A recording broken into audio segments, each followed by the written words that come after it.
Hola, buenas noches, espero se encuentren muy bien. Hoy continuamos con el curso de urgencias y emergencias para enfermería.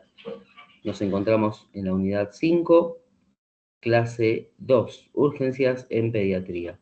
Ya estamos bastante avanzados en el curso, ya estamos casi terminando. Nos queda esa clase, 2 clases más, y ya estaríamos casi como terminando el curso. Después, bueno, quedan las instancias de los exámenes parciales de la unidad 3, la unidad 4, que los dejé pendiente, y cuando terminemos las 2 clases que faltan después de esta, ya haríamos el examen de la unidad 5 y ahí entraría el examen integrador, que sería el examen final del curso, de los cuales después veremos si hacemos un... Ah, y hay posibilidades, en realidad ya lo estoy implementando en un curso que hace poquito terminé de dar, que es un trabajo final integrador, con un caso paciente, ¿sí? Vamos a tomar un paciente crítico seguramente, en una situación de urgencia, obviamente porque el curso habla de ese tema, donde van a tener que armar una especie de trabajo, que el año pasado lo estuvimos trabajando, está Mavi, está Natalia, así que el año pasado, ustedes saben, porque trabajaron conmigo, el famoso ABP, ¿no? El aprendizaje basado en proyecto. La enseñanza ahora ya está como tomando ese rumbo, es todo caso clínico siempre. Por eso ya las últimas clases que estuvimos dando en la cursada tenían algunos casos clínicos donde se especificaban algunas cuestiones, ustedes tendrían que haber respondido, no sé si llegaron a ver las clases grabadas a posterior. Pero bueno, si no las vieron, igual la idea es que tiro un caso clínico, ahí ustedes responden, en un siguiente slide hay una respuesta al caso clínico, así que bueno, un poquito la idea va por ese lado y como parte de la evaluación final estaría ese trabajo final que es un caso clínico. Después igual seguramente les comparta como ejemplo, como para que ya lo vayan viendo, un caso clínico que armé con esa idea en otro curso que di, que es un curso de neonatología. Ese curso lo di, armé ese caso clínico y bueno, la alumna que se recibió de ese curso está en el proceso de la elaboración de ese trabajo. Lo estoy tomando este año como prueba piloto, o sea que está entre que no es y no es parte de la exigencia del curso como trabajo final. Pero ya para el año que viene sí, ya voy a cerrar todos los cursos con un trabajo final integrador. Este año está como una especie de prueba piloto a ver qué va saliendo, ¿sí? Así que bueno, sin más que decir, voy a sacar la cámara y me voy a poner a compartir el PowerPoint.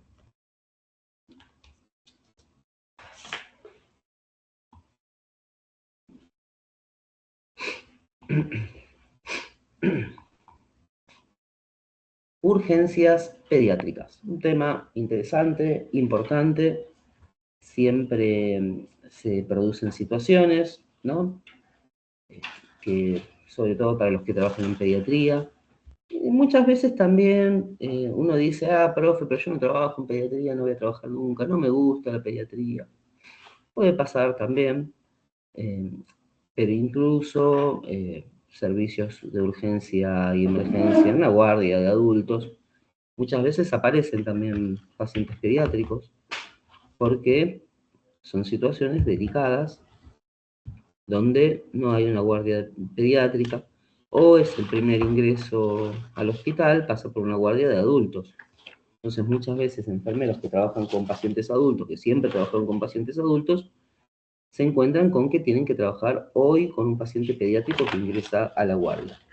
En el hospital donde yo trabajo ha pasado esa situación. En la Pero, vida diaria también, profe, te y puede en la vida pasar. sí, sí, sí. Claro. No lo quería mencionar, pero, o sea, no lo había mencionado todavía, pero sí, justamente. Y muchas veces tenemos la obligación profesional, ¿no? De alguna manera de resolverlo. Eh, por ejemplo, bueno, como yo trabajaba en pediatría, ocurría eso.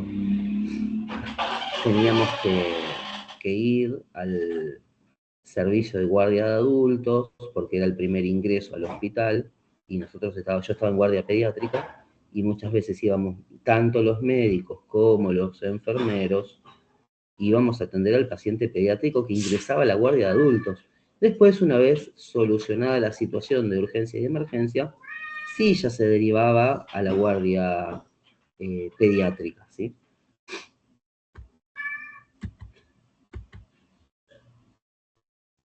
Bien, importancia, ¿no? Un poquito la importancia del tema. Las urgencias pediátricas constituyen un motivo frecuente de consulta en los servicios de emergencia y presentan características propias, ¿no?, que las diferencian de la atención del paciente adulto.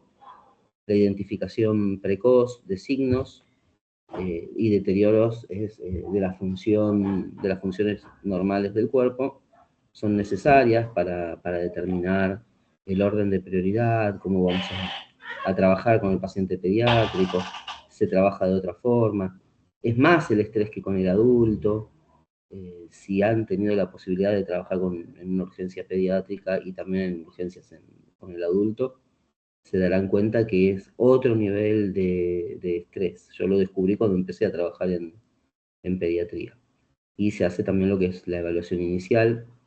Esto nos va a determinar qué complicaciones graves o potenciales se pueden llegar a dar a posterior después de la atención.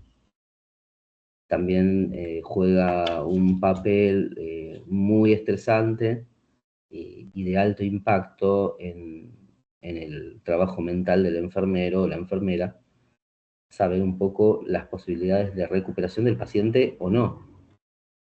Hablando del paciente pediátrico, no es lo mismo.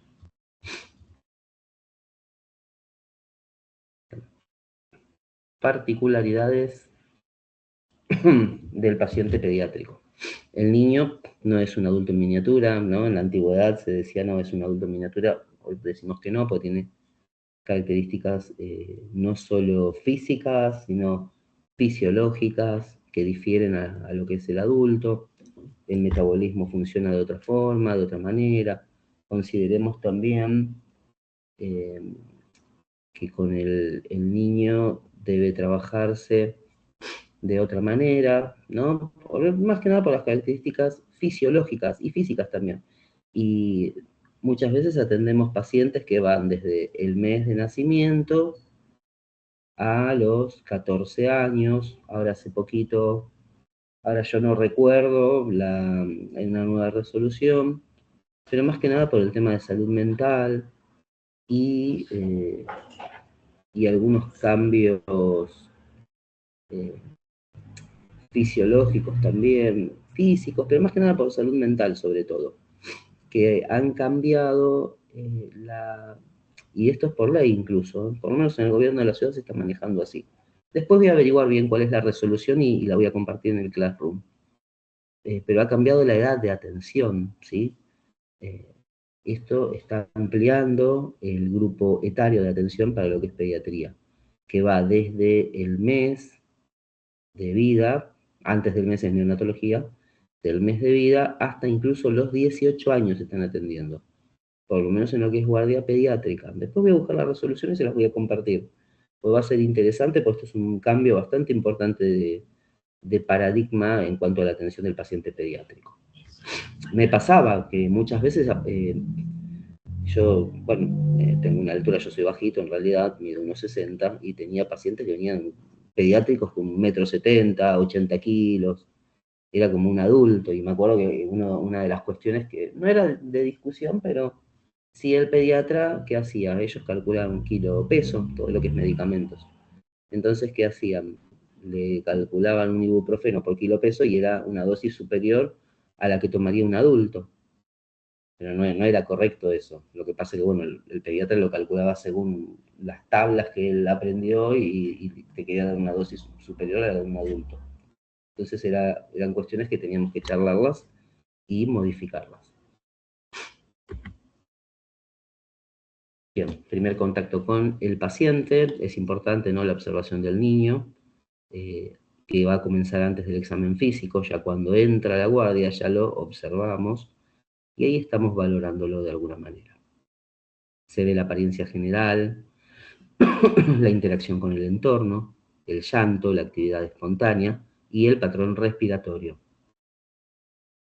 Bien, los cambios en el comportamiento también son signos de deterioro clínico. Y este lo voy a agrandar porque es el triángulo de evaluación pediátrica. Siempre estuvo, ¿no? Este triángulo, otras veces que di clases de esto no lo había nombrado, pero ahora como que, bueno, voy modificando algunas cuestiones y vamos trabajando diferentes conocimientos y aprendizajes que son útiles para todos, ¿no? Básicamente son 3 puntos a evaluar, por eso es un triángulo, ¿no? Con 3 puntas, 3 aristas de un mismo paciente, ¿no? La apariencia, cómo se ve, se evalúa el estado general y el nivel de respuesta. Ahí valoramos nivel de conciencia, tono muscular, interacción, bueno, el tiraje, el aleteo nasal, tiraje costal sería, ahí muestra un ojo, pero es el tiraje costal, el aleteo nasal, quejido y la postura. Todo eso dentro de lo que es la apariencia, cómo se ve.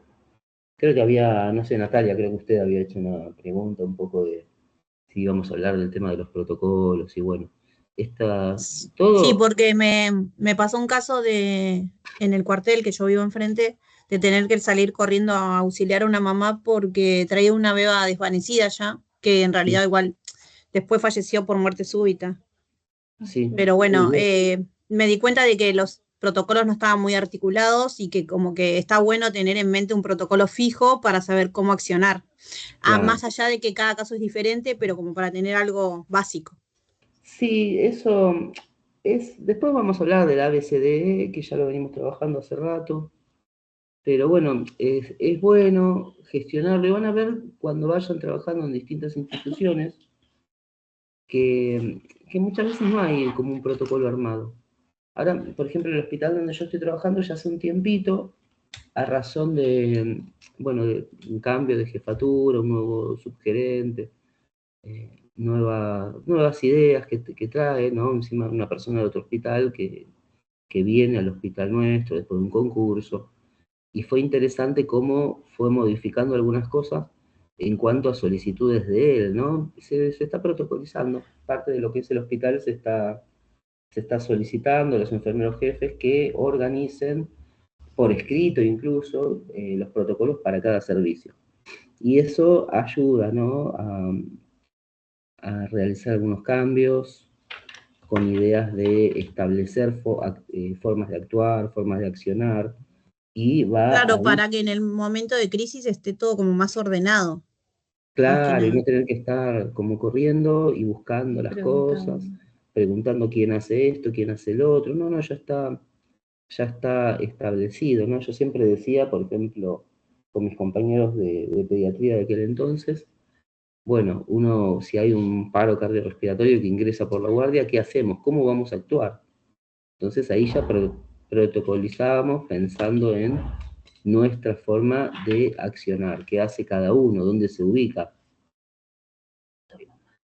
Eso está bueno sugerirlo, incluso, porque podemos entrar a trabajar en un hospital o en una clínica donde no esté organizado eso. Entonces ahí, como enfermeros, que somos trabajadores independientes, con conocimientos, ¿no? Desarrollados a lo largo del tiempo, podemos sugerir que se arme eso, ¿no? Eso es parte de lo que es la gestión, que cuando hablamos de gestión a veces pensamos, no, eso lo tiene que hacer el jefe. Pero bueno, somos partes del equipo, entonces lo podemos hacer entre todos. Y si no está, lo podemos sugerir. Después, bueno, está el trabajo respiratorio, cómo respira, evalúa el esfuerzo respiratorio y la adecuada oxigenación. Y ahí vemos si hay palidez, cianosis, el tono moteado también. Después tenemos la última arista, que es la circulación de la piel, ¿no? ¿Cómo es la circulación?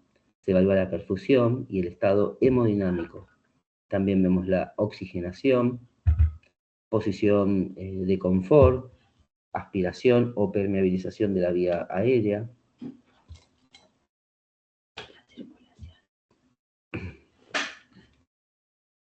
Y bueno, la circulación que ya lo habíamos dicho también con el tema del lecho unguial, ¿se acuerdan? Ver en cuánto tiempo tarda en perfundir, ¿sí? Cuando apretamos la parte de la uña, ¿sí? Cuánto tiempo tarda en volver a tener la coloración habitual, color rosadito, ¿no? Después, bueno, insuficiencia respiratoria, signos de alarma, puede ser palidez intensa, cianosis central, irritabilidad o letargia. También hay cambios a nivel neurológico, cuando hay alguna alteración a nivel respiratorio por la falta de oxígeno.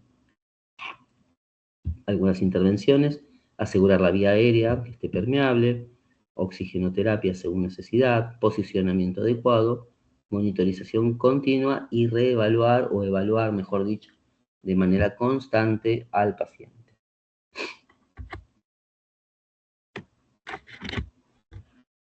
Bien, componentes del TEP. La apariencia evalúa el estado neurológico y la interacción del niño con el entorno. El trabajo respiratorio va a permitir identificar signos, signos de algún tipo de dificultad, ¿no?, que pueda llegar a aparecer.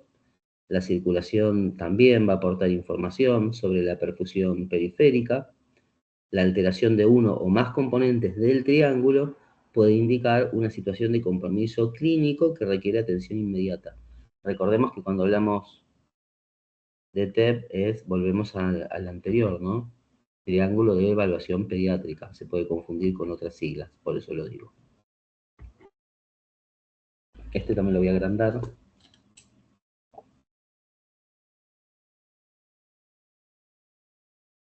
Ay, tengo unos fallas con el mouse, me parece. Un segundito. Ahí está. Evaluación inicial. Esto es lo que estábamos hablando con Natalia, ¿no?, al principio, que también tiene que ver con, con lo de un poco de protocolizar o armar formas de actuar, ¿no? Vía aérea, ¿no? ¿Está permeable la vía aérea? ¿Hay obstrucción o riesgo de obstrucción? La respiración, evaluar la frecuencia respiratoria, todo lo que son las características respiratorias. También si hay esfuerzo, es eficaz la respiración y si requiere la administración de oxígeno también. En cuanto a la circulación, se evalúa el pulso, la perfusión, color de la piel, el relleno capilar, que ya lo habíamos comentado hace un rato, controlar la hemorragia y asegurar un acceso vascular. Un paciente de urgencia debe asegurarse una vía en primera instancia y si es necesario dos, dependiendo del caso y la situación que nos lleve a valorar a este paciente. El estado neurológico, evaluar el nivel de conciencia, y ahí habla de dos escalas. Glasgow, la más conocida, donde, bueno, se ve la respuesta motora, las pupilas. Y el último, que es el exposición completa del paciente, busca lesiones, signos de enfermedad o datos relevantes, ¿no? Prevención de hipotermia y garantizar la privacidad, ¿no? Se garantiza la privacidad en el paciente adulto más en el paciente pediátrico. Todo lo que ustedes ven en el paciente adulto es mayor cantidad debe ser en el paciente pediátrico.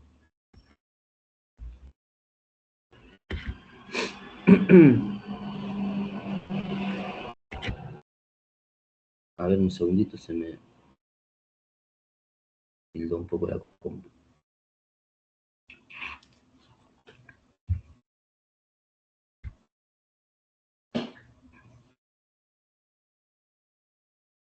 Así que bueno, hasta que se destilde la computadora.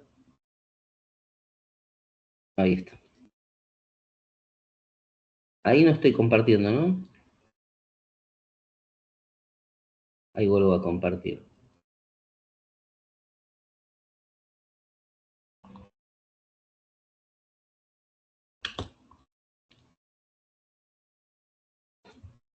Bien.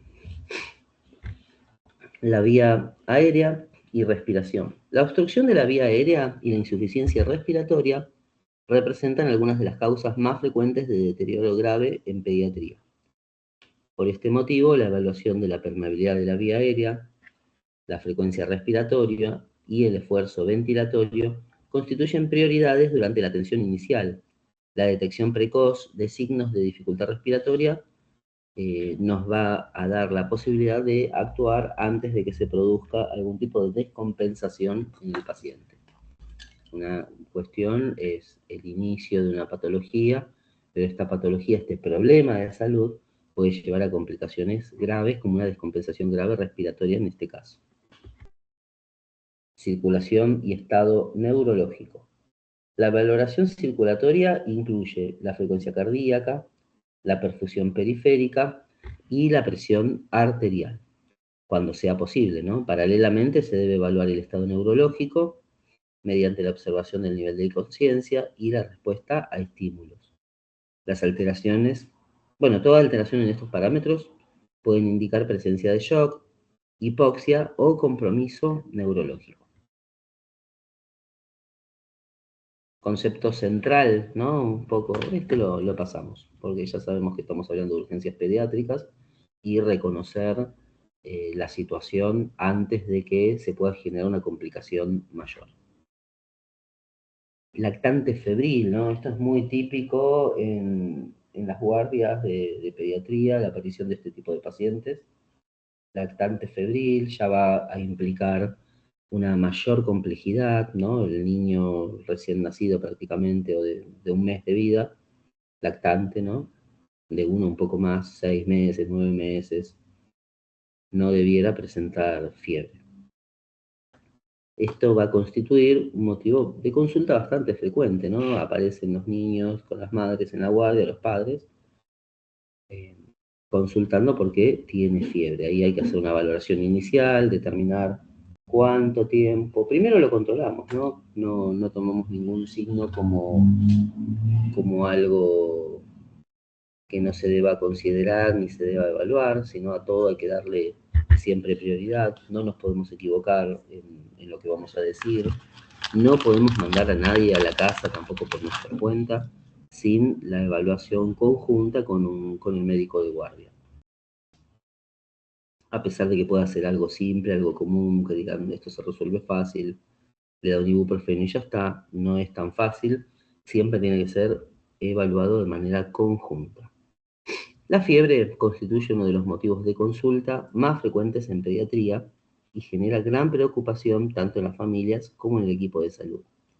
Se considera fiebre a la elevación de la temperatura corporal por encima de los valores normales, como respuesta a diferentes procesos. Puede ser un proceso infeccioso el principal. En el lactante, durante los primeros meses de vida, la fiebre requiere una evaluación cuidadosa, ya que puede haber algún tipo de infección grave que puede presentarse con escasos signos clínicos. O sea, solo la fiebre podría ser un indicativo de una infección grave. Profe, consulta. Sí. ¿Tendría que ser a partir de los 37,5 para arriba? No, fiebre se considera 38, pero hay casos especiales, pacientes convulsivos febriles, ahí ya sí se considera 37,5 como de riesgo e incluso ya los medican con esa temperatura. ¿Se entiende, Natalia y Mavi? Sí, profe, tenía esa duda, porque a veces te dicen, tiene 37,5, o he escuchado a pediatras que dicen, está afebril. Claro. Y como que los dejan en observación. Sí, la palabra quizás no es afebril, pero no lo consideran, no lo quieren medicar tampoco. Así que bueno, pero estuvo bueno eso. Después igual lo vamos a ver ya cuando veamos convulsión febril, un poquito más adelante. Es que esta clase es bastante larga y bastante abarcativa. Son 42 slides, pero como que abarca lo que yo doy en un curso entero de pediatría. Y me metí acá en 42 slides. Por eso es interesante. Después, bueno, igual si quieren les comparto algunos videos, así como un agregado de esta clase del curso de pediatría también, que es interesante. Los voy a compartir seguro en el Classroom, así lo pueden ver un poco, por lo menos algunos videos. Y bueno, evaluación inicial del lactante febril debe centrarse en determinar el estado general del paciente, identificar signos de compromiso sistémico y detectar posibles focos infecciosos. Siempre este tipo de paciente, en realidad el de un mes, sobre todo, que es recién nacido, o hasta un mes, hay que tratar de valorar el estado, el tema de cuando tiene fiebre, ahí se pancultiva, ¿sí? Se realiza cultivos de todo, lo que se les ocurra, y bueno, es un paciente que tiene que estar valorado muy detenidamente, ¿sí? Por los riesgos, el riesgo vital que tiene este tipo de pacientes de tan corta edad. La observación clínica continua es vital, ¿no? Es una herramienta más que importante para evaluar la gravedad del cuadro. La apariencia general, el nivel de actividad, la hidratación, la respuesta a estímulos y la calidad del llanto también son indicadores de la evaluación inicial. La calidad del llanto, ¿no? Cuando hay... el llanto tiene que ser vigoroso en un niño. Si el llanto no es vigoroso, como que, o sea, un llanto débil, ya ahí es una situación que debe valorarse, debe observarse y considerar qué está pasando, ¿no? ¿Por qué? Porque es riesgo de vida. Un niño que está débil, porque no llora o no tiene un llanto vigoroso, puede ser indicativo de fatiga, de cansancio, de agotamiento, ¿sí? Y una situación a evaluar de manera constante. Signos de alarma. Algunos hallazgos deben alertar sobre la posibilidad de una infección grave, ya lo habíamos dicho, ¿no? Entre ellos, compromiso de estado general, dificultad respiratoria, alteraciones del nivel de conciencia, la irritabilidad persistente, el rechazo al alimento y los signos de mala perfusión.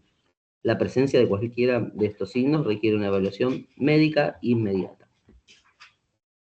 Rol de enfermería en el lactante febril. Bueno, enfermera evalúa al paciente de una manera constante, inicial, ¿sí? Controla la temperatura, debe monitorizar los signos vitales, debe haber una observación de manera continua, detección precoz de cambios también en el comportamiento, esto hace a lo que es el estado neurológico también, puede haber alteración a nivel neurológico, educación y contención de la familia. Educación de la familia, ¿no? Para verificar, para que nos acompañen en el cuidado, en el seguimiento también del control, por ejemplo, de la temperatura, y la implementación de medidas básicas, ¿sí? Como la utilización de medios físicos, la administración de medicación, en el caso de ser necesario.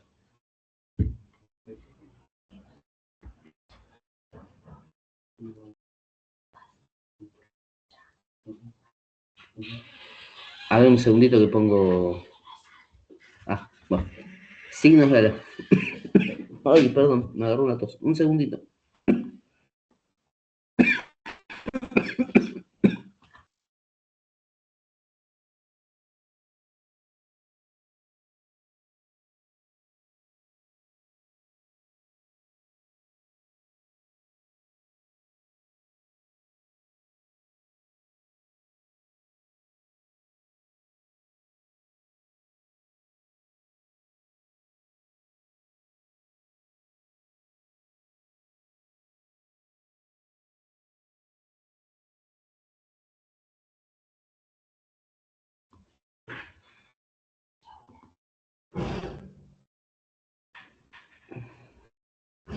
Perdón, ahí volví. Me agarró un poco de tos. Necesitaba un vasito de agua. Así que, bueno. Ahí vuelvo a compartir nuevamente.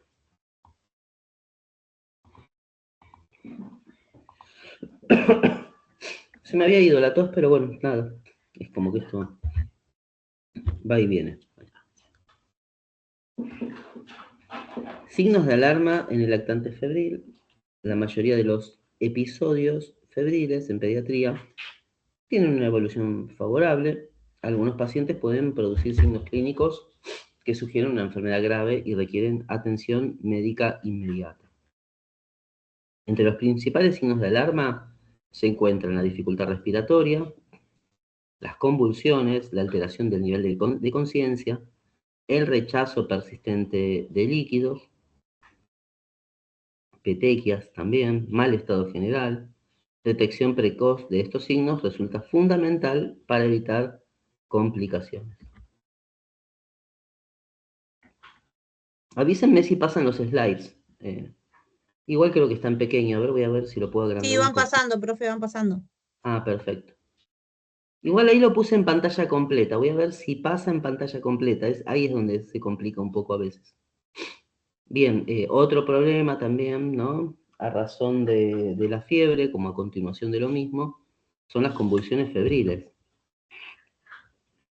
Estos son episodios convulsivos asociados al aumento de la temperatura corporal en niños pequeños, generalmente entre los 6 meses y los 5 años de edad. Constituye una de las consultas neurológicas más frecuentes en urgencias pediátricas. Aunque suele generar gran preocupación en la familia, la mayoría son autolimitadas y presentan una evolución favorable. No obstante, requiere una evaluación adecuada para descartar otras causas de mayor gravedad. Si es paciente de primera vez, ¿no?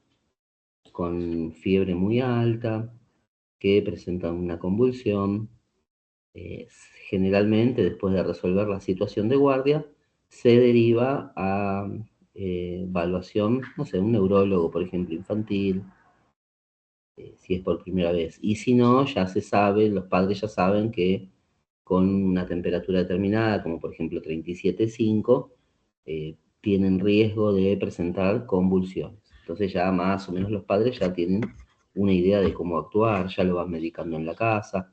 Cuando llegan a la guardia es porque ya se les fue de la mano y no pudieron resolverlo.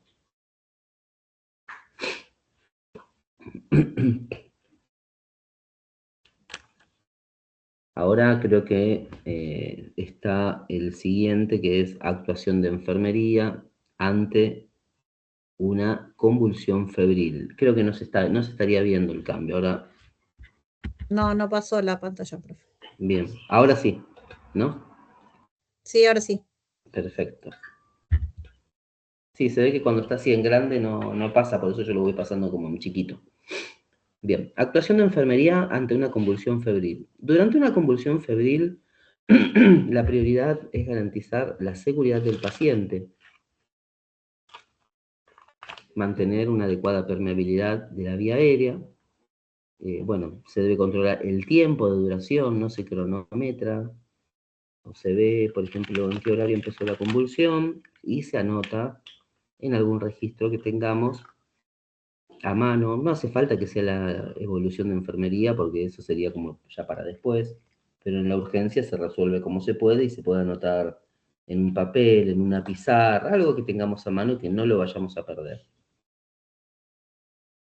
Una vez finalizada la convulsión, es fundamental realizar una nueva valoración clínica, monitorizar signos vitales, comunicar inmediatamente la situación al equipo médico para continuar con la evaluación diagnóstica.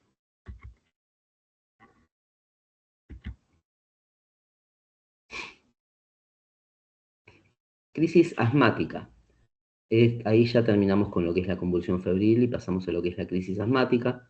Otra situación que requiere atención pronta y es muy común, sobre todo en esta época del año. Estamos como en un periodo donde estamos recibiendo a estos pacientes todo el tiempo en pediatría. Yo no estoy haciendo actualmente pediatría, pero bueno, trabajé muchos años y es así. Esta es una época principal para este tipo de pacientes.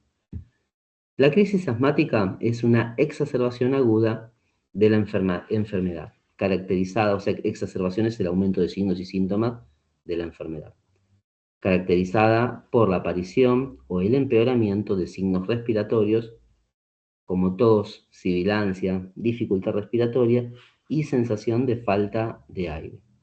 Constituye una de las causas más frecuentes de atención en los servicios de urgencias pediátricas. La gravedad del cuadro puede variar desde episodios leves hasta situaciones que comprometen la vida del paciente, por lo que requiere una valoración rápida y sistemática. Manifestaciones clínicas. Bueno, aumento del trabajo respiratorio, taquipnea, sibilancias, tos persistente, dificultad para realizar actividades habituales. Ya cuando hay cuadros más severos, puede haber agotamiento o disminución del nivel de conciencia. Ahí, bueno, hay que hacer una observación clínica precoz, eficaz y de manera continua, con un seguimiento continuo del paciente, no perderlo de vista ni por un segundo, dependiendo de la situación, ¿no? Ya en un cuadro muy avanzado no hay que salir de la cabecera del paciente o de los pies del paciente y estar todo el tiempo valorándolo y viendo qué resultados dan los tratamientos terapéuticos que se estén realizando de manera continua. A ver, este lo vamos a agrandar un poquito.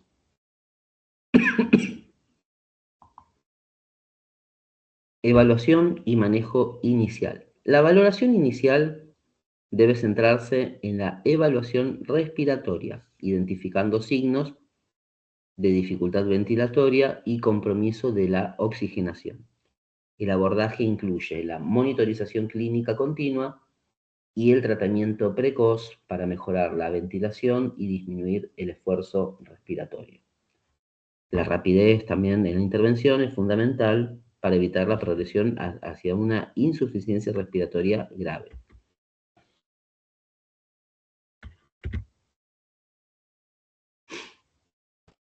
El rol de enfermería en la crisis asmática. Participamos de manera activa en la valoración respiratoria, control de signos vitales y vigilancia de la respuesta al tratamiento. Lo que habíamos dicho hace un ratito, ¿no? Esto de estar a los pies del paciente o en la cabecera, estar observándolo todo el tiempo. Administramos medicación, administramos tratamientos, realizamos cuidados de enfermería y tenemos que estar valorando de manera continua qué es lo que ocurre con lo que hacemos. ¿Está dando resultados o no está dando resultados? ¿O hay que generar nuevas intervenciones? Hay que buscar de manera temprana si aparecen signos de empeoramiento y esto nos va a dar la posibilidad de una actuación de manera rápida y oportuna. También, bueno, la educación al paciente, a la familia, forma parte del cuidado que debemos realizar como parte de un cuidado integral, ¿sí? Esto va a darnos la posibilidad de detectar posibles complicaciones o exacerbaciones, aumento de los signos y síntomas de la enfermedad, para generar nuevas intervenciones, nuevos cuidados, y en trabajo conjunto con el médico quizás determinar distintos tratamientos. Otra cuestión, deshidratación aguda, ya fuera de lo que es lo respiratorio. Quizás no es esta la época, es más para el verano, tema de la deshidratación, ¿no? Pero bueno, hay que tomarlo también en consideración. La deshidratación aguda es una de las causas más frecuentes de consulta en pediatría y se produce cuando las pérdidas de agua y electrolitos superan las capacidades del organismo para reponerlas. En los niños, esta situación puede desarrollarse rápidamente debido a sus características fisiológicas y a la menor reserva hídrica en comparación con los adultos. Las causas más frecuentes incluyen gastroenteritis agudas, vómitos, diarrea y procesos febriles prolongados. La evaluación precoz es fundamental para evitar complicaciones graves. Manifestaciones clínicas. Bueno, van a variar según el grado de deshidratación. Los hallazgos más frecuentes incluyen sed, sequedad de mucosas, disminución de la diuresis, irritabilidad, decaimiento y alteraciones en el estado general. En los cuadros más graves pueden aparecer compromisos del estado de conciencia, mala perfusión periférica, taquicardia e hipotensión. Esto, bueno, son indicativos de mayor riesgo para el paciente. Evaluación inicial. La valoración del niño con sospecha de deshidratación debe orientarse a determinar la gravedad del cuadro y el compromiso hemodinámico asociado. La observación clínica continúa siendo una herramienta fundamental para estimar el grado de pérdida de líquidos y orientar la conducta terapéutica. La evaluación sistemática permite identificar signos de deterioro y detectar la necesidad de intervenciones más complejas.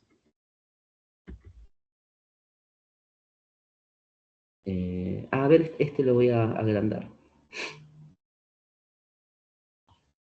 Ahí está. Bueno, valoración rápida. Este cuadro es interesante, ¿no? Como para un poco para verlo y tomarlo en consideración.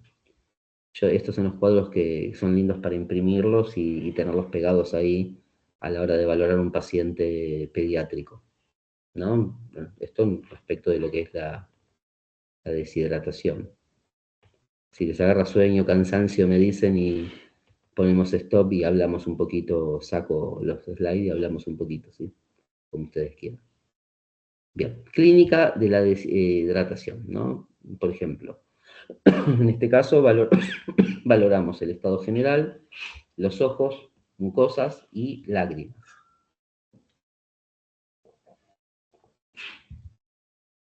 Bien, estado general normal, ¿no? Está activo, alerta o tranquilo.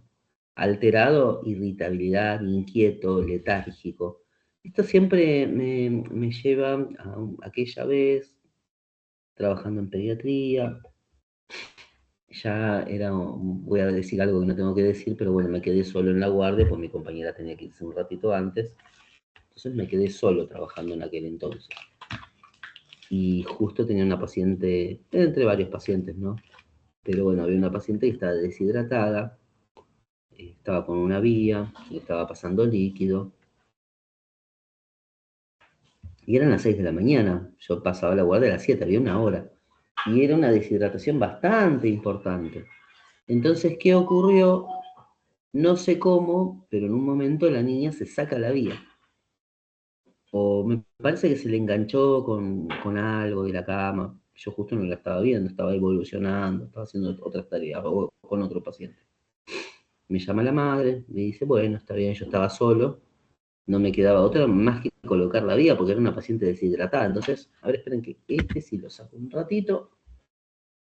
Dejo de compartir mientras cuento la anécdota para que no quede el slide solo y podamos vernos un ratito. Bueno, entonces, ¿qué ocurrió? Digo, bueno, hablo con la mamá, le digo, bueno, usted me ayudaría sosteniéndola por si se mueve o algo.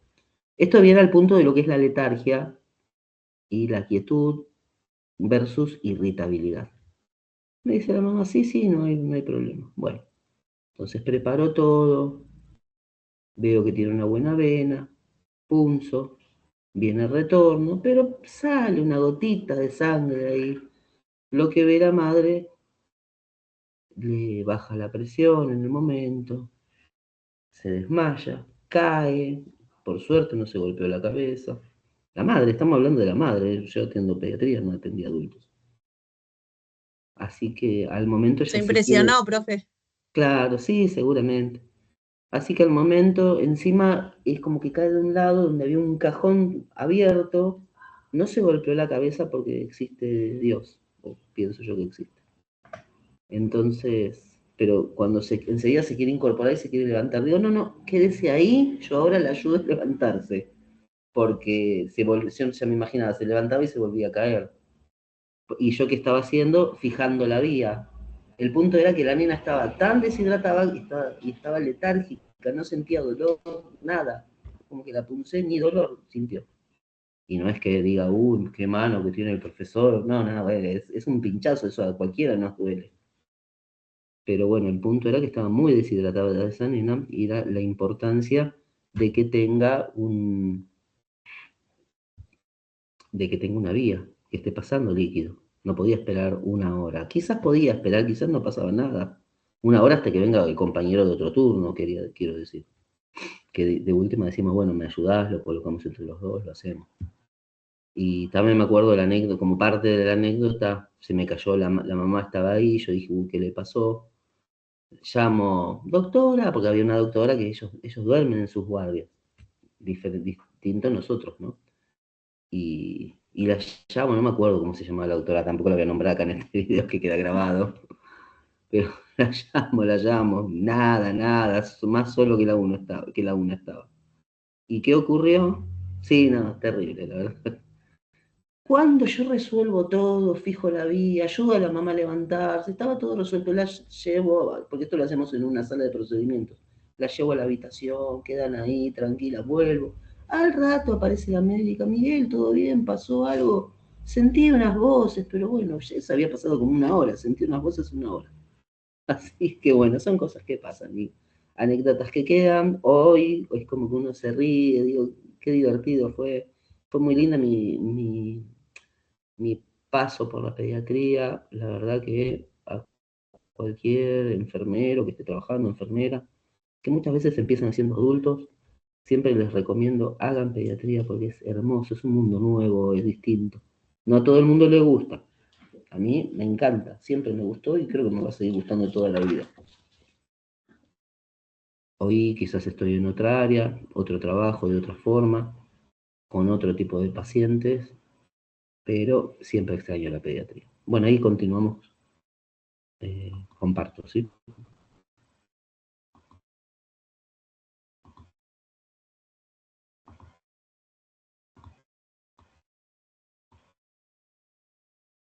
Nos quedamos con este cuadro que está bastante interesante. Bueno, después, bueno, era esto, ¿no? El estado general activo versus irritable, inquieto o letárgico, ¿no? Por otro lado están los ojos, ¿no? Normales, hundidos, ya con una deshidratación más grave, las mucosas húmedas, normal, ¿no? Y alterados están secas, lágrimas están presentes en lo normal y disminuidas o ausentes en la deshidratación. Interpretación según el puntaje total. Bueno, esto dan puntos, ahí igual no está bien especificado. Pero bueno, 0 puntos está el agua, me parece que estaría como subiendo 0 puntos, o sea, subiendo, no, perdón, disminuyendo, ¿no? Eh, estaría normal, ahí me confundí un poco cuando hablé, perdón. Después entre 1 y 4 puntos hay una deshidratación leve a moderada y 5 a 8 puntos la deshidratación sería grave. No está especificado igual en la escala esta, la parte de la numeración, pero bueno, más que nada como para que tengamos una idea. Sí podemos desarrollar incluso nuestras escalas también. Son trabajos que uno puede ir haciendo y puede ir dándolo como parte de un aporte. Hay un montón de escalas, eso lo pueden buscar. Bien. Rol de enfermería en la deshidratación aguda. Bien, acá el enfermero o la enfermera participa de forma activa en la valoración del estado de deshidratación, la monitorización de signos vitales y la observación continua de la evolución clínica. El control de ingresos y egresos, la vigilancia de la diuresis, la detección de signos de empeoramiento,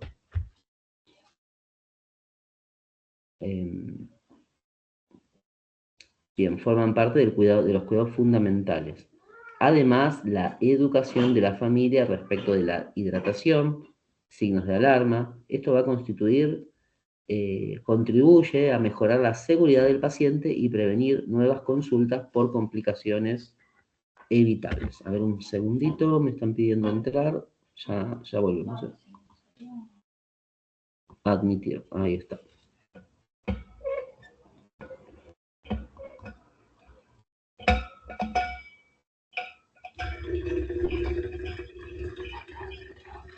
A ver, un segundito, estoy con un problema.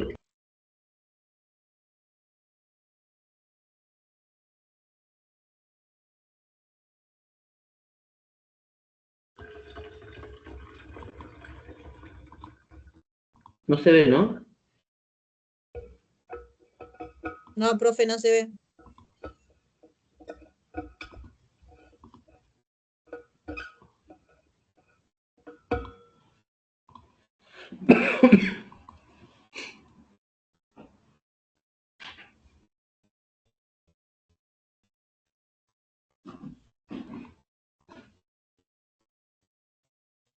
Ahora sí, estatus epiléptico pediátrico. El estatus epiléptico es una emergencia neurológica caracterizada por una convulsión prolongada o por convulsiones repetidas sin recuperación completa del estado de conciencia entre los episodios. Por eso es que teníamos que controlar el tiempo, ¿se acuerdan? Que teníamos que controlar el tiempo de cuándo empieza la convulsión para determinar el tiempo de duración. Bien, en pediatría representa una situación de alta gravedad debido al riesgo de daño neurológico, compromiso respiratorio y alteraciones hemodinámicas. La identificación precoz y el tratamiento oportuno son fundamentales para disminuir el riesgo de complicaciones y mejorar el pronóstico del paciente. Manifestaciones clínicas. Puede manifestarse con movimientos tónico-clónicos continuos, alteraciones del nivel de conciencia, desviación de la mirada, hipersalivación o dificultad respiratoria. En algunos pacientes las manifestaciones son más sutiles, por lo que la observación clínica cuidadosa resulta indispensable.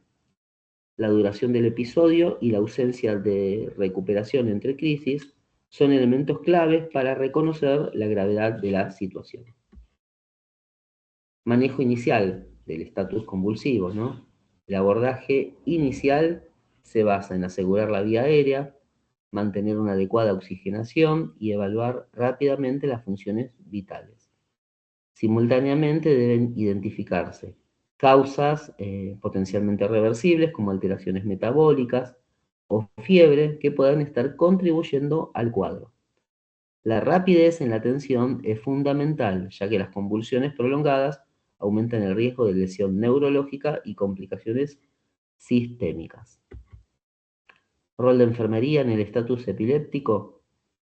Se debe actuar de manera rápida para la protección del paciente, para evitar lesiones, monitorizar de manera continua los signos vitales y detección de cambios clínicos. La observación de la duración de la crisis y la adecuada comunicación con el equipo interdisciplinario es fundamental también. Además, la vigilancia posterior al episodio permite identificar complicaciones y evaluar la recuperación neurológica del paciente. Quemaduras en pediatría, también importante. También hay una clase entera que he dado de este tema en el curso de pediatría. Quizás necesite que me hagan acordar en algún momento que se los comparta. Entonces se los voy a compartir, porque lo tengo que buscar también, no es que lo tengo tan a mano. Quizás lo tengo que buscar en el... ¿Cómo es esto? En los videos de mi canal de YouTube. Bien, las quemaduras constituyen una de las lesiones traumáticas más frecuentes en la infancia y pueden producirse por contacto con líquidos calientes, fuego, electricidad o sustancias químicas. La mayoría ocurren en el ámbito domiciliario y afectan especialmente a lactantes y niños pequeños debido a su limitada percepción del riesgo. La gravedad depende de la profundidad de la lesión, la extensión de la superficie corporal afectada y la localización de la quemadura. Toda lesión debe ser evaluada cuidadosamente. Manifestaciones clínicas. Las quemaduras pueden presentarse con dolor, enrojecimiento, ampollas o destrucción más profunda de los tejidos. En los cuadros más extensos puede existir compromiso hemodinámico, alteraciones respiratorias o riesgo de infección secundaria. La evaluación inicial debe incluir no solo la lesión visible, sino también el estado general del niño, la identificación de posibles complicaciones asociadas.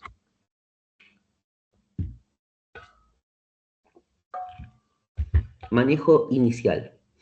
Se centra en detener el mecanismo de lesión, valorar las funciones vitales, comenzar las medidas necesarias para limitar el daño tisular. Evaluación precoz permite identificar pacientes que requieran derivación. Porque muchas veces los atendemos y hacemos los cuidados iniciales, ¿no? Los primeros cuidados. Después ya muchas veces estos niños se deben derivar a otro tipo de institución con mayor especialidad. Me acuerdo una vez también un caso de un paciente que, creo que en el mes de, encima en un mes así como junio, julio, nada que ver, pero se quemó la mano con un cohete que habían tirado y el nene va y lo agarra con la mano. Se le reventó el cohete en la mano.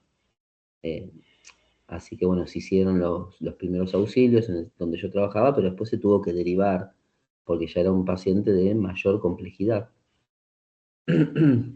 Así que bueno, cuestiones a considerar. Hacemos los primeros auxilios con lo que tengamos, ¿no? Puede ser gasa vaselinada, puracinada, solución fisiológica fría. Es el tratamiento inicial, vendar y no es exactamente en ese orden que acabo de nombrarlo, pero bueno, básicamente son los elementos que se utilizan y después se envía a un nivel de atención mayor para que se dediquen a paciente quemado. Pero básicamente eso sería la atención inicial. Rol de enfermería en las quemaduras. Participar en la valoración inicial, control del dolor, también importante, no lo dije, pero es importante, vigilancia de signos vitales y detección de complicaciones. Se debe observar de manera continua. Esto va a permitirnos identificar cambios a nivel fisiológico que se pueden llegar a producir, signos vitales, educación de la familia y las medidas de prevención. También forman parte de los cuidados de enfermería, tanto en el hogar como a posterior. La idea es que no ocurra, obviamente, este tipo de lesiones, pero la educación por parte de enfermería debe ser de manera constante. Y bueno, ahora un pequeño caso clínico, un poco para que reflexionen, ¿sí? Yo lo voy a leer, voy a pausar un poquito ahí el video, así lo piensan,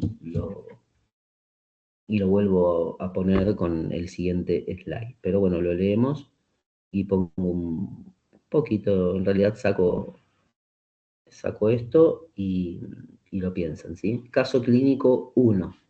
Paciente de 8 meses, es llevado de la guardia por presentar fiebre de 39 grados, de 39,5 grados centígrados, desde hace 12 horas. Los padres refieren irritabilidad, rechazo alimentario y menor actividad de lo habitual. Durante la evaluación se observa decaimiento y llanto débil. Preguntas, bueno, para los alumnos, no lo respondan ahora. ¿Qué signos de alarma identifican? ¿Qué aspectos evaluarían primero?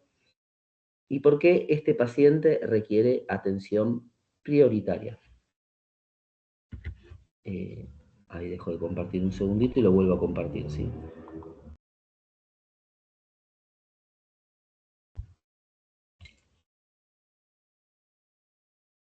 Bien, mientras ustedes piensan un ratito esas preguntas, hacemos una mini pausa, 3, 4, 5 minutitos nada más. Yo voy a dejar, ahora saco la cámara, saco el micrófono mío, hacemos pausa de ir a buscar agua, lo que sea, no sé, mientras tanto, mientras van pensando esas preguntas, y les voy a dejar acá en grande el caso clínico para que lo piensen, ¿sí?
Bueno, ahí yo paso el próximo slide, ahí comparto, ¿sí?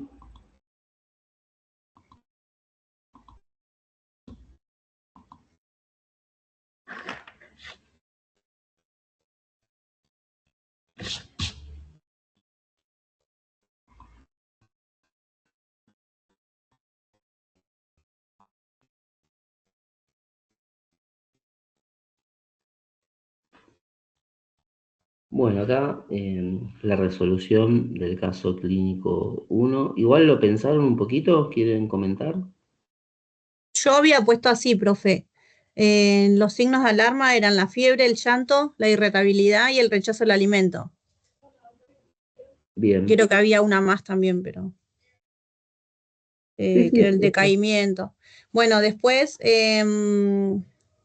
cuando pregunta qué aspectos evaluaría primero, la respiración, la monitorización y intentar bajar la fiebre por medios físicos.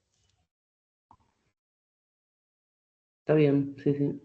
Y en la última que pregunta por qué sería un caso de urgente para atender, de emergencia, porque es el tema de que el paciente no curse una convulsión febril, o sea que la fiebre siga subiendo. Claro, aparte es una fiebre muy alta la que tiene en este Ujú, momento. claro, eso. Así que bueno. Bueno, no sé si... Bueno, ahí vuelvo a compartir.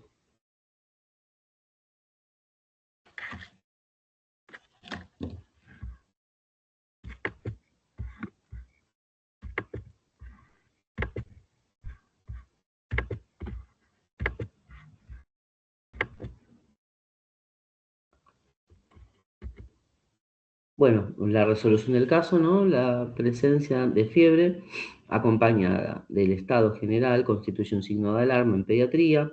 La valoración inicial debe centrarse en la apariencia, la respiración, la circulación, identificando posibles signos de infección grave o deterioro clínico. La observación cuidadosa y la monitorización continua permiten reconocer tempranamente pacientes con riesgo de evolución desfavorable. Este es otro caso, pero no nos vamos a tomar ese tiempito. Ya es un poco tarde, por eso vamos a tratar de... Lo leo más que nada y vemos la resolución juntos. El caso clínico 2, paciente de 6 consulta por dificultad respiratoria progresiva, presenta tos persistente, sibilancias audibles y aumento del estado respiratorio. Los familiares refieren antecedentes de asma y uso reciente de medicación de rescate sin mejoría. Muchas veces pasa eso, ¿no? Se realiza la medicación de rescate en la casa, porque ya los padres ya tienen un entrenamiento, ya tienen un conocimiento del tema, pero no se obtienen resultados, por lo tanto ahí sí deben consultar a la guardia. Preguntas para los alumnos, no las respondan porque ahora lo vamos a responder nosotros mismos en el próximo slide. ¿Qué signos indican gravedad? ¿Cuál sería la prioridad en la evaluación? ¿Y qué complicación debe prevenirse? Para los que lo vean en YouTube o que los vean después, el video, pueden pausar y ahora responder eso y después ver la respuesta, pero los que estamos en directo lo vemos ahora. Resolución del caso 2. El cuadro es compatible con una crisis asmática aguda. La evaluación inicial debe centrarse en la función respiratoria y la oxigenación, identificando signos de fatiga. No sé si pasó al slide 2, a esta resolución del caso, o No, no insuficiencia se ve, respiratoria. profe. No se ve esa Yo pantalla. sabía, me imaginaba, perdón. Ahora sí, ¿no? Sí, ahora sí. Bien. Bien, resolución. El cuadro es compatible con una crisis asmática aguda. La evaluación inicial debe centrarse en la función respiratoria y la oxigenación, identificando signos de fatiga o insuficiencia respiratoria. La intervención precoz reduce el riesgo de deterioro y complicaciones potencialmente graves. Bueno, este tampoco se va a ver. Integración de las urgencias pediátricas. Las urgencias pediátricas abarcan un amplio grupo de patologías, como las que ya nombramos anteriormente, como las que ya fuimos trabajando a lo largo de la clase, pero todas comparten un aspecto fundamental, La necesidad de reconocer precozmente los signos de deterioro. Muchas veces la gravedad no está determinada por el diagnóstico inicial, sino por la capacidad del equipo de salud para identificar cambios clínicos tempranos. La evaluación sistemática y la observación continua permiten actuar antes de que aparezcan situaciones críticas. Error frecuente en la guardia pediátrica. Uno de los errores más frecuentes consiste en subestimar el estado del paciente. Como lo habíamos dicho a inicios de la clase, ¿no? Con el tema de la fiebre, de que decíamos que muchas veces no se valora adecuadamente o se desestima, ¿sí? ¿A quién no le ha pasado alguna vez de ir a atenderse a una guardia, ya sea de adultos o pediátrica para un hijo, y que le digan, no, no es nada, y lo mandan a la casa y después tenemos que volver ya con una complicación mayor? ¿A quién no le ha pasado eso? En pediatría, los niños suelen mantener mecanismos de compensación efectivos durante un tiempo prolongado y deteriorarse rápidamente una vez agotadas sus reservas fisiológicas. Por este motivo, la observación clínica sigue siendo una herramienta tan importante como la monitorización.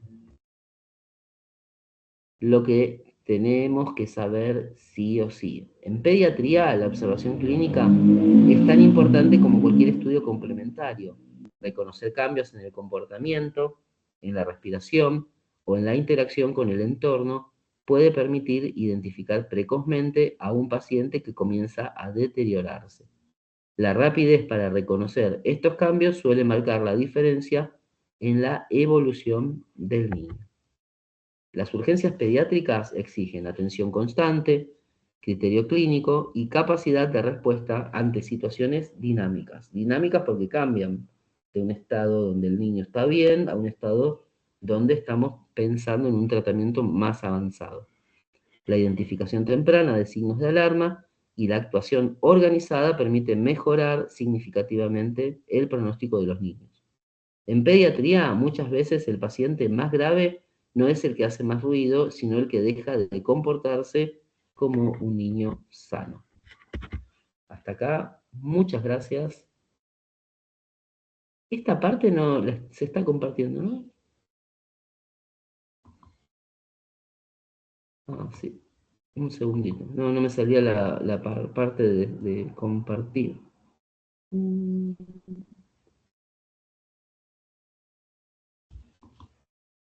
Bueno, veo que se salió Natalia. Bueno, no importa, Natalia, después seguramente pueda ver el video, quedó Mavi, así que, bueno, espero que les haya sido útil la clase como parte del proceso y el programa del curso. Ya nos queda poquito y ya casi terminamos. Así que bueno, muchas gracias por haber estado presentes, muchas gracias a los que ven el video después. Después estaré subiendo esta clase, me voy a demorar un poquito porque tengo que resolver algo. Nos vemos hasta el próximo encuentro.